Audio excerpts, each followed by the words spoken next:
तो 3.6 का पहले का छठे क्वेश्चन, सातवां क्वेश्चन। तो 1 से 6 तक तो पढ़ लिया, पढ़ेंगे सातवां क्वेश्चन। क्या है, निम्न समीकरणों के युग्म को रैखिक समीकरणों के युग्म में बदल करके हल कीजिए। तो पहले इनको रैखिक समीकरणों में बदलना है, फिर हल करना है। तो वही पहले इसको मान लेते हैं, माना 1/x प्लस वाई बराबर मान लेते हैं a, और 1/x माइनस वाई बराबर मान लेते हैं b। क्योंकि यहाँ पे x प्लस वाई है और यहाँ पे x माइनस वाई है, यहाँ पे भी x प्लस है और यहाँ माइनस, दोनों तरफ सेम है तो मान सकते हैं। तब ये क्या होगा, 10a प्लस 2b बराबर 4।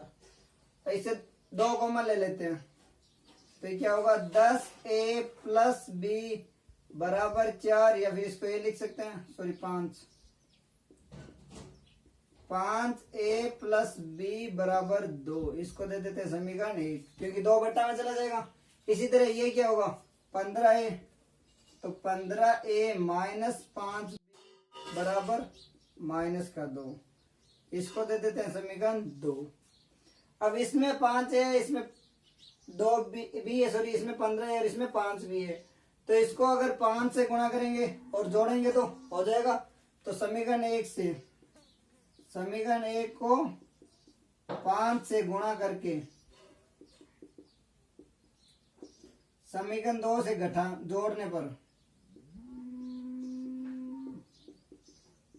क्योंकि 5 भी प्लस के हो जाएंगे, ये माइनस के जोड़ेंगे तो 0 हो जाएगा। तो ठीक है, 5 से गुणा कर लेते हैं इसको। ये क्या होगा, 25, तो 25a प्लस 5b बराबर 10, और ये वही सेम ही 15a माइनस 5b बराबर माइनस का 2। जोड़ेंगे तो 15 और 25 कितने हैं, 40, तो 40a, ये 0 हो गया, बराबर 8, यानी a बराबर हो गया 8/40, या फिर 1/5। अब a का मान किस में रखेंगे, समीकरण 1 या 2 किसी में रख लो। तो a का मान रख लेते हैं समीकरण 1 में। तो a का मान समीकरण 1 में रखने पर 1 में रखेंगे, यहाँ a कौन सी है, ये है।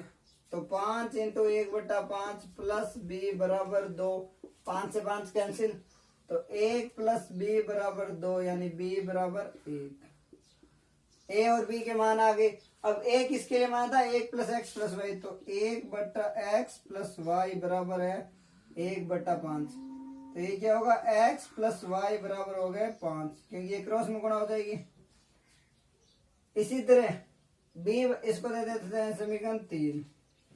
अब b बराबर क्या है, 1/x माइनस वाई, तो 1/x माइनस वाई बराबर, b की वैल्यू 1 आई है, तो x माइनस वाई बराबर 1। इसको दे देते हैं समीकरण 4।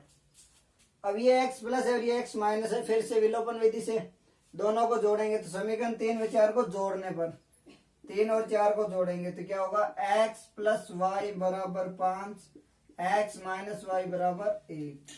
जोड़ने पर ये क्या होगा, 2x, ये 0 बराबर 6, यानी x बराबर 3। अब x का मान समीकरण 3 में रखो या फिर 4 में, 3 में रख लेते हैं। x का मान 3 में रखेंगे तो 3 प्लस वाई बराबर 5, यानी y बराबर 2। तो x बराबर 3 और y बराबर 2। पहले इसको समीकरण बनाना है, फिर इसको इसी भी विधि से कर लो, विलोपन प्रतिस्थापन या फिर वज्र गुणन से। पहले का 8वां क्वेश्चन। तो पहले का 8वां क्या है, 1/3x plus y plus 1/3x minus y बराबर 3/4, और 1/2 into 3x plus y minus 1/2 into 3x minus y बराबर माइनस का 1/8।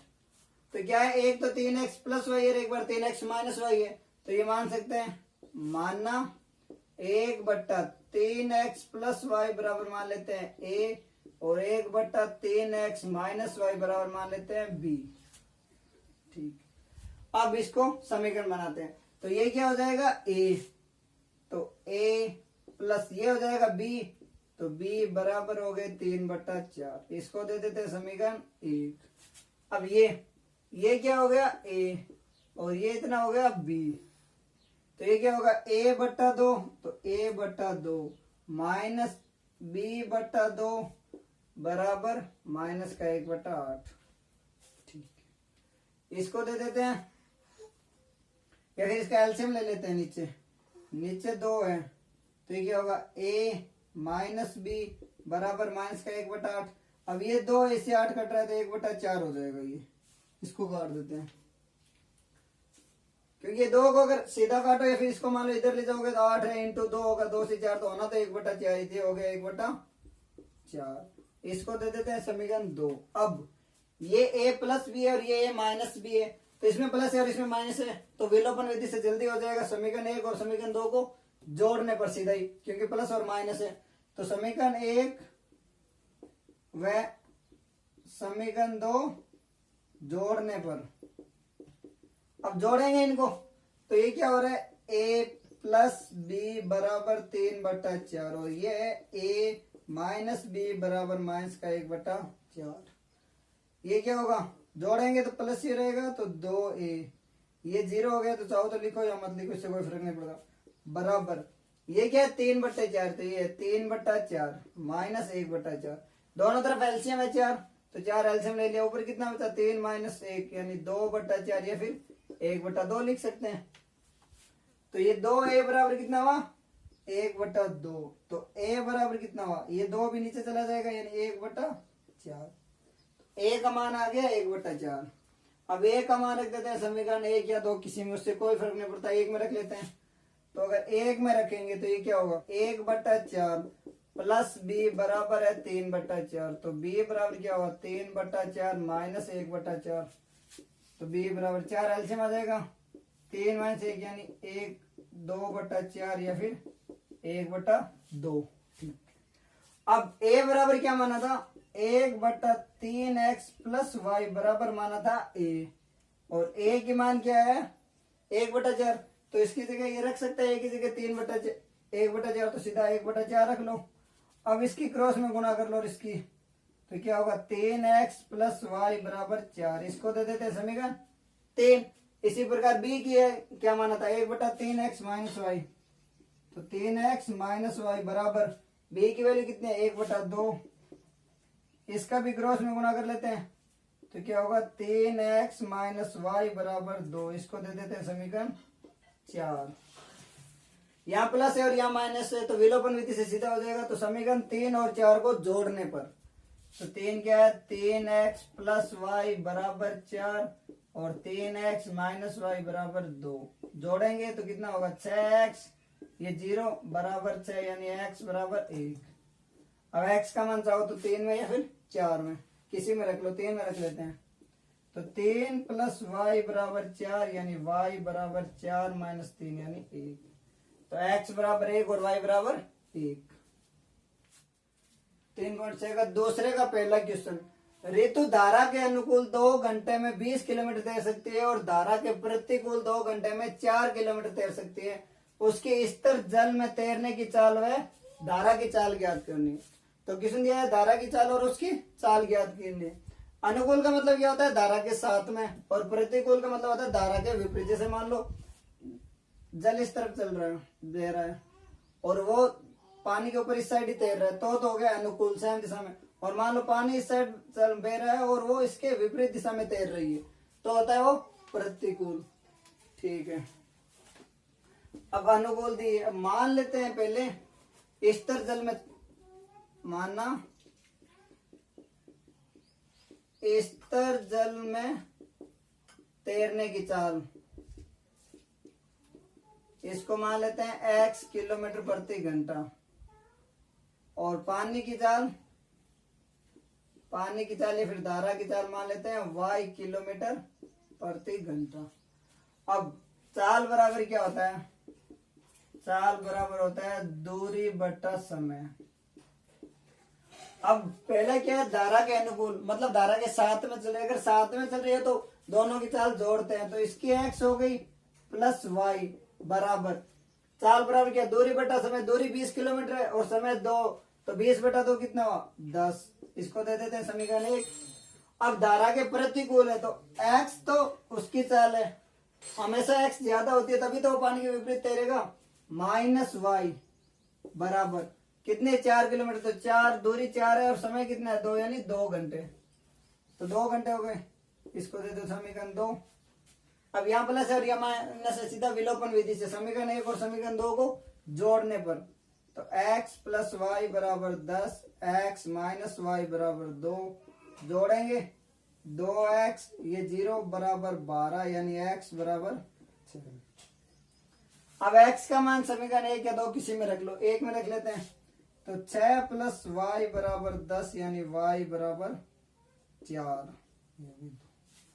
ये तो होगी विधि से। अगर सीधा निकालना चाहो तो फॉर्मूला है, धारा की चाल क्या होती है, सॉरी स्तर जल में चाल, स्तर जल में चाल का फॉर्मूला होता है 1/2 अनुकूल प्लस प्रतिकूल। जो अनुकूल में चाल है और प्रतिकूल में चाल है। और पानी की चाल क्या होती है, पानी की चाल का फॉर्मूला होता है 1/2 ये अनुकूल माइनस प्रतिकूल। जैसे ये क्या है 1/2, इसमें क्या था 10 था और इसमें 2 था, तो 10 प्लस 2 यानी 12/2 6 किलोमीटर।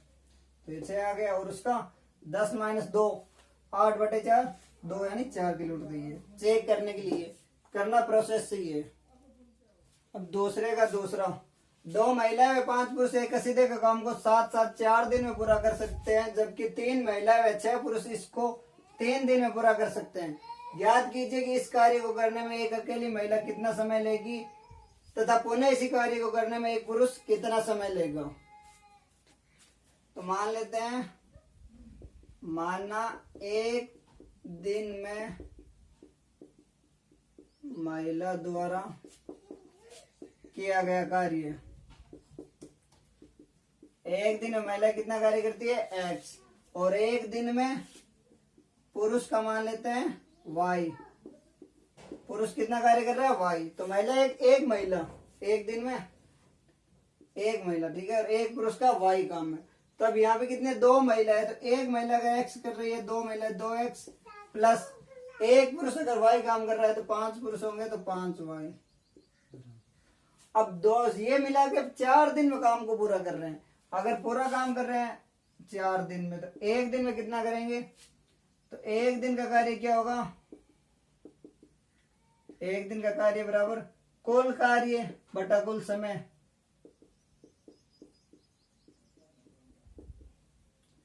अब कुल कार्य कितना है, एक ही काम तो एक ही है, और समय कितना ले रहे हैं 4 दिन, तो 1/4 हो गए। तो ये तो हो गया 1/4। इसको दे देते समीकरण एक इसी प्रकार। 3 महिलाएं तो 3x प्लस 6 पुरुष है बराबर, ये कितने दिन में कर रहे हैं 3 दिन में। तो एक दिन का कार्य कितना होगा, कुल कार्य 1 है बटा समय 3 है, तो 1/3। अब इसको कर लेते हैं 3 से गुणा और इसको कर लेते हैं 2 से गुणा, विलोपन विधि से जल्दी हो जाएगा। ठीक है, कर लेते हैं 6x प्लस 15y बराबर 3/4, और इसको भी 6x प्लस 12y बराबर 2/3 घटा रहे हैं। तो लिख लेना ऊपर समीकरण 1 को 3 से तथा समीकरण 2 को 2 से गुणा करके घटाने पर, तो घटाने पर चेंज 0, 15 माइनस 12 तो 3y बराबर, ये क्या है इसको अलग से कर लो, ऐसे 3/4 माइनस 2/3 है। तो 4 और 3 का एलसीएम कितना होगा 12, 3 का 9 माइनस 8 यानी 1/12। तो ये कितना होगा 1/12।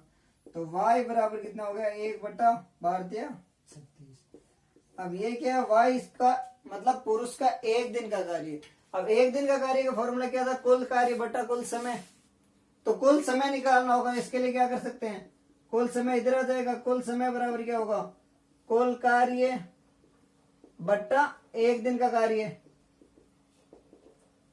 यही होता है भाई, टोटल काम है, मान लो 10 दिन में कर रहे हैं तो एक काम 1/10 दिन होगा एक दिन में, तो कुल समय निकालना हो तो ऐसे कर सकते हैं। तो कुल काम कितना है 1, तो 1 बट्टा को एक दिन का कार्य कितना है 1/36, तो 1/36 ये 36 क्या आ जाएगा ऊपर, तो 36।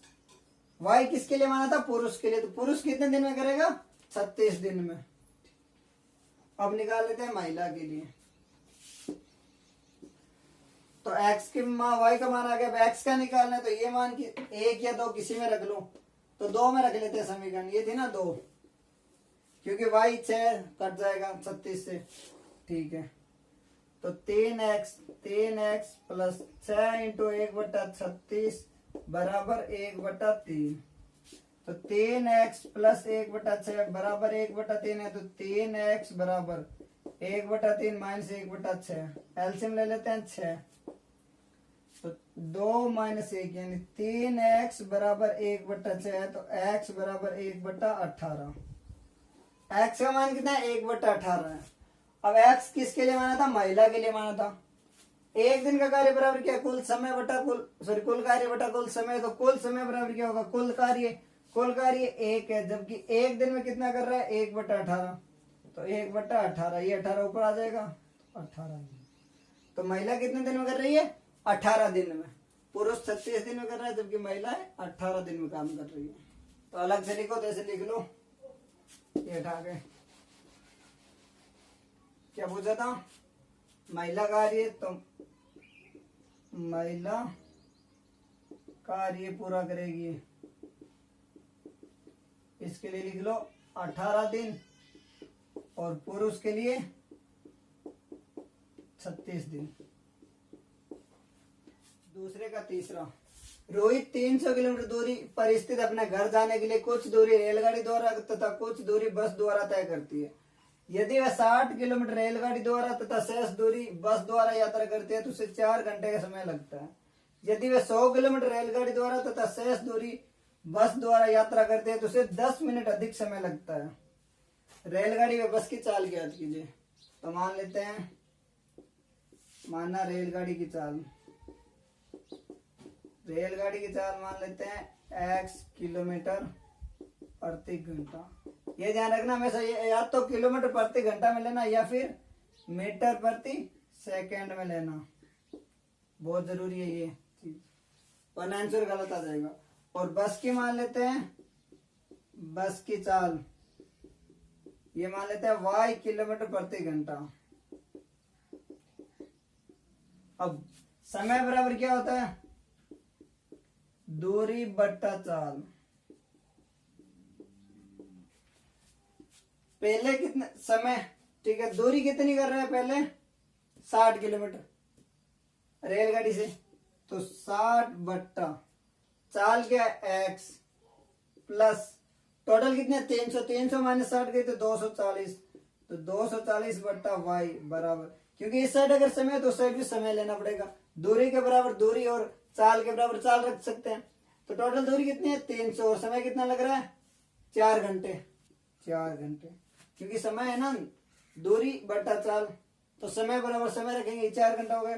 दूसरा 100 किलोमीटर ये, तो दूरी 100 है बट्टा चाल x है, तो समय हो गया प्लस, पीछे कितना बचा? 200 बट्टा y बराबर 10 मिनट अधिक समय लग रहा है। तो पहला कितना था? 240 था, इस बार कितने? 10 मिनट अधिक, क्योंकि 4 घंटे में कितने हुए? 1 घंटे में 60 मिनट है, तो 240, तो 250 हो गए, तो 250 बट्टा 60 या फिर 25 बट्टा 6 लिख सकते हैं। तो इसको दे देते हैं समीकरण 1 और इसको दे देते हैं समीकरण 2। अब क्या करना है? मानना 1 बट्टा एक्स बराबर a और 1 बट्टा वाई बराबर b। तो ये क्या होगा? 60a प्लस 240b बराबर 4 और 100a प्लस 200b बराबर 25 बटा 6। और इसको चाहो तो विलोपन, प्रतिस्थापन या वज्र गुणन विधि से हल करना है। हल करके आंसर बताना।